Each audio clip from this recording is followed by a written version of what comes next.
Major Retired Richard Ojeda here, and I need you to stay with me. You need to hear this. I served 24 years in the United States Army, and I can tell you right now that the attack on Venezuela this morning feels really familiar as a combat veteran that served in Iraq and Afghanistan.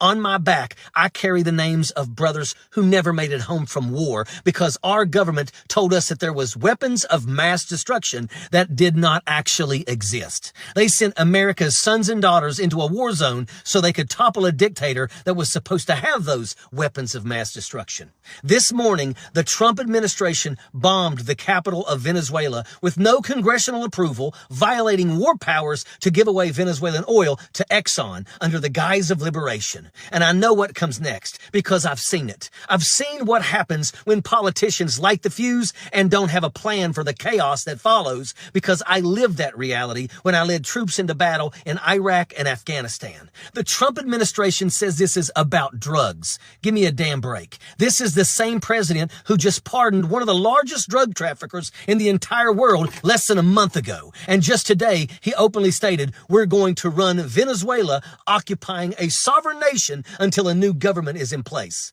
The truth is, this attack is about power. It's about oil. It's about a regime change. I know what it's like to look an 18-year-old in the eyes who's afraid to die on a battlefield. Donald Trump and his administration don't care about our sons and daughters that will lace up their boots and head off to war in the name of patriotism and ultimately die because of corruption and greed. They don't know the weight that it carries when you have to pick up a phone and tell a mother that her son is never coming home. I do. My wife Kelly does. Thousands of service members who have draped the flag and carried their brother's casket to its final resting place does. And we will not sit silent.